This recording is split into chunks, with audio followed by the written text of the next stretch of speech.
First 4 Days podcast. I'm Heather, and today we are going to have two special guests to give their testimonies and just kind of talk about their experience in their recovery and some of their experience with Clinic 5.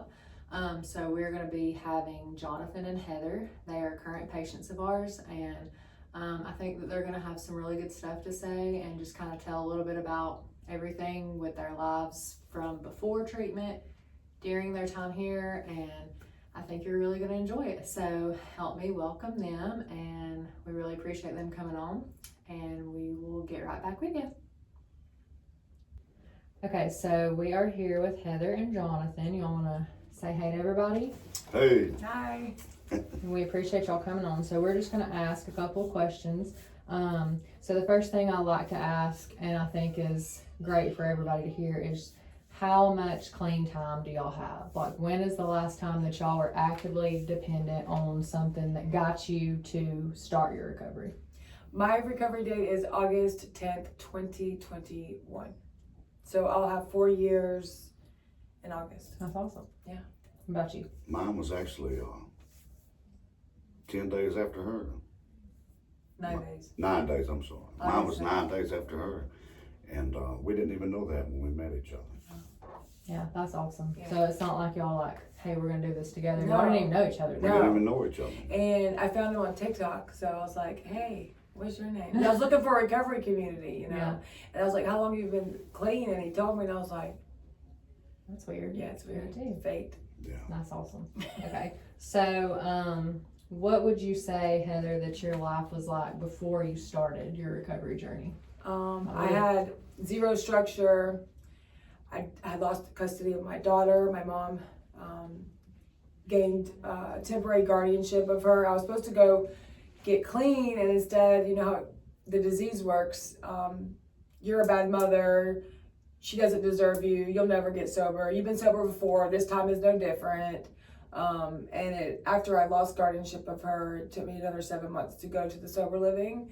And it was a daily routine of getting high, trying to find out how to not be sick, conning, manipulating. It's like a full-time job of just evil, of just my addiction completely running my life. I had no social skills, no ability to keep a job. I was just running around just trying to get high. And it consumed me for over 25 years.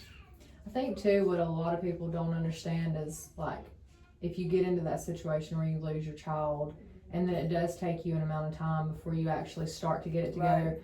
That's not out of, I still just don't care and I want to do No. what I want to do. A lot of that is like shame and wanting to numb is. that and get rid of that It and not have to feel those feelings. Because people don't understand that your disease talks to you, Mm-hmm. and it tells you you don't deserve her. She's better off where she's at anyways. You might as well just continue to get high. You'll never be able to get clean again. Your mama can give her a life better than you ever thought that you could. And so it kept me out longer, and it kept me from getting sober because I started to believe it. Right. Because I felt so bad for relapsing to begin with, because I had 6 years of clean time before. It took me 5 years to get sober again, because it just gets harder and harder, and it got worse and worse. And so the disease played on that, and it said, you know, you'll never be sober again. You can't give her what your mother can. You might as well just stay out here and just die, basically, because that's what you deserve for letting it get this bad again. And, you know, it almost took me there many a times.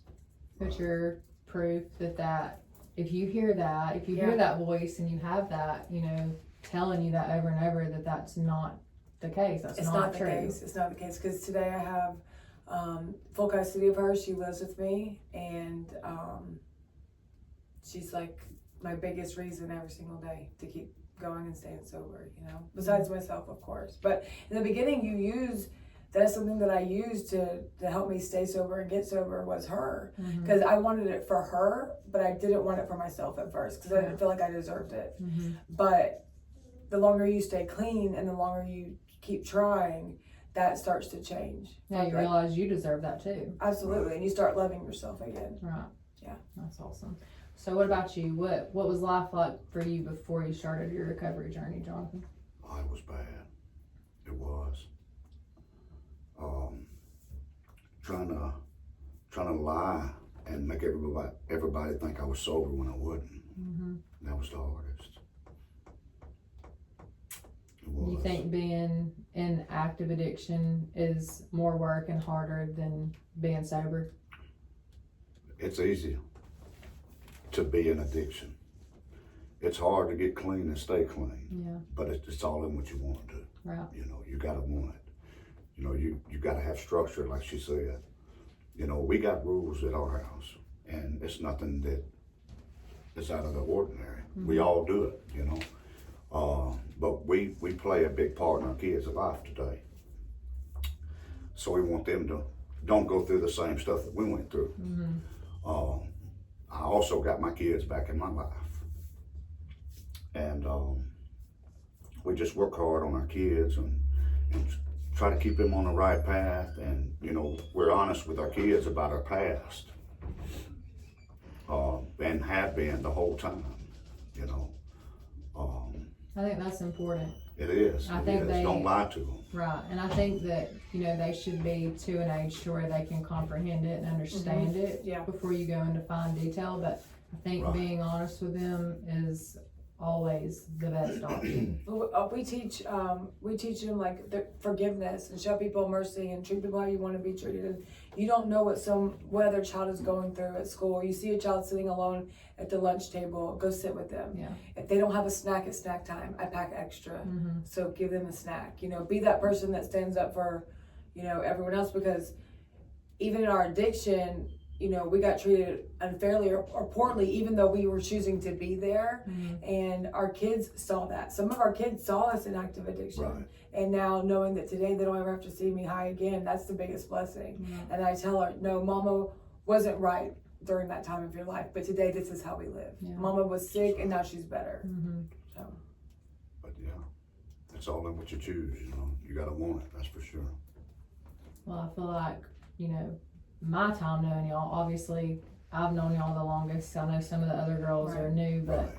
like y'all have done great the entire time y'all been here, and you can always tell when somebody's here for the right reasons and they Right. want to do right and that they want this recovery Right. and they want to stay Right. clean, and y'all have 100% shown that. right. Yeah. So I'm proud of Well, y'all. we love y'all too. So And you know, the thing about it, they say 2 addicts can't make it.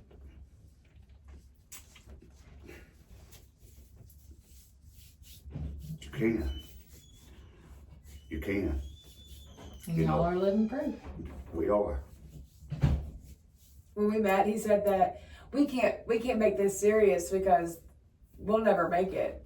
We're both. I didn't think it was possible. And I said, I I said, didn't. you can do whatever you want to through God, and if you really want to do it, it doesn't matter. You gotta want it.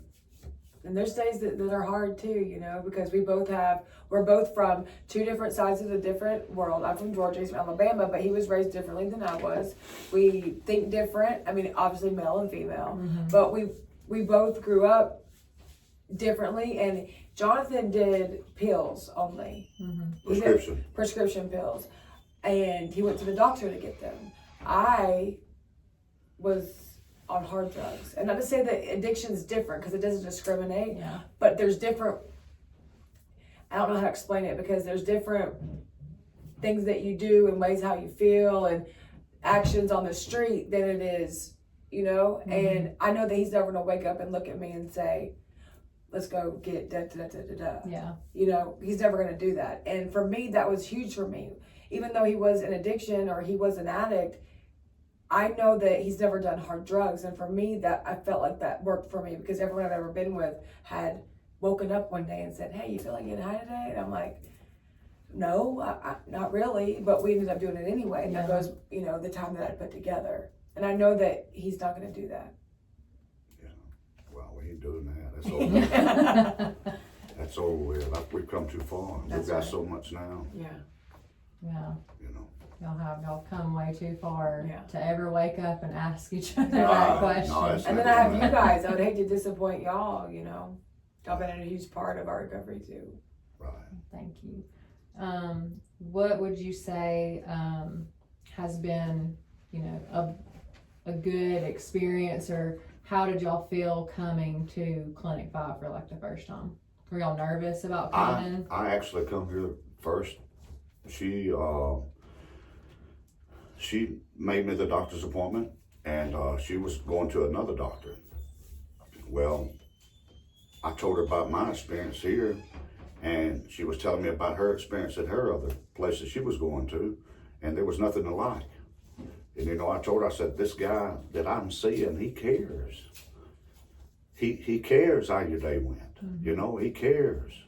And they was trying to act like she was just a junkie and didn't care nothing about her. Right. You know, thinking that she just wanted to come and just do it for that. And I told her, I said, look, you don't have to be treated like that. Just because we're recovering addicts doesn't mean they're going to treat you any type of way. Mm-hmm. I said, you need to come over where I'm going. And I made it all right with y'all and asked if, you know, me and her are together, can she come too? Mm-hmm. And that was cool with it. And I mean, you tell them about it. Well, I didn't get on Suboxone until after my first year. I was completely 100% abstinent my first year, but I am a chronic relapser and I know my behavior. And I went to Jonathan for the first time ever in my life and told him myself. And I told him that I had thought about relapse and leaving while he was at work, and that I think I needed to go see someone. Because he had already been on, he took a little break from Suboxone and decided he needed to be back on it just from the cravings and the craziness in our minds, you know. Mm-hmm. Suboxone helps that almost completely go away. And so I went to a doctor when we lived about 2 hours from here, and it was very successful. And then when we moved, I was trying to find a new doctor, and that's when I had all the problems. And I made him his appointment here, but I went somewhere different. And then when I came back and I met Dr. Harrell and Heather for the first time, it's been nothing but an amazing experience. And it's okay, like, if you feel like in the middle of your recovery that you need something. Like, there's nothing wrong with that. Because I would rather be on something to help me than start all over again and ruin my life and lose everything that I've worked so hard for. Yeah, there's You know? such a stigma behind like medication, It is. like MAT treatment, and I've told every single person that I know, like, until you experience it, either doing the medication yourself or you're on my side to where you see someone come in for the first time and see the kind of shape they're in, and then see them at a 2-week follow-up on medication, it is night and day. It is, it's a big difference. It's not somebody that's high. No. Right. You don't build a tolerance to the medication. What works for you will always work for That's you. right. And But you don't have the cravings. You're just normal. You're a normal person, Right. and nobody would even know you were on it if No. you did unless not you tell tell them. them. Unless you tell them. And that's the whole thing. You can work a 9-to-5 job, right? You can play with your kids. You can do the things that you used to do before becoming an addict, right? Right. But while you're an addict, you don't even care about yourself, much less your family.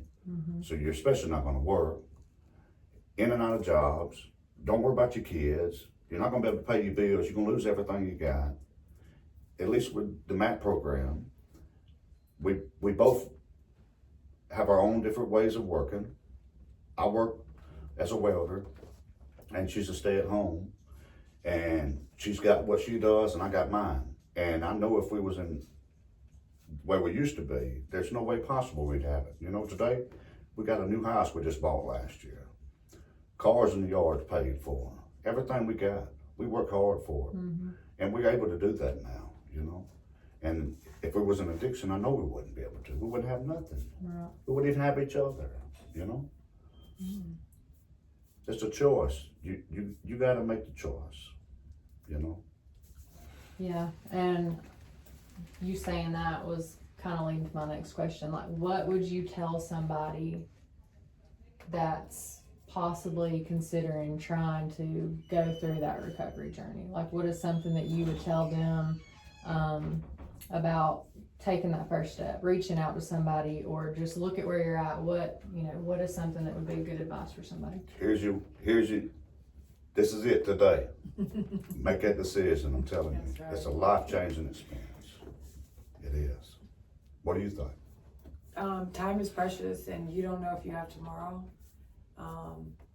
And and it's okay to be on Suboxone. It's okay to be on a MAP program. It's okay to have accountability. It's not like they're like, oh my gosh, let me watch you pee, you know, and da-da-da-da-da. Y'all are very laid back, and you know, whether you come here or You treat us like somebody. you're right. They say that we treat you like family. They do, and like whether it's here or somewhere else you go to, like it's up to your discretion who you tell you're on MAP medication or that you're going to get sober again or whatever. But find people that really love you and believe in you, and the ones that have something to say, just leave them where they're at, because it doesn't matter. And it's not their journey. It's not not. their recovery. It's not their story. Everybody recovers differently. And we got to stop caring what people think. Unfortunately, it's not that easy, but the more you don't care what people think, the better your recovery is going to go, and the better life is, I feel like, because it's your journey, it's your recovery, and it's okay to be selfless and selfish with your own recovery. And not everybody is going to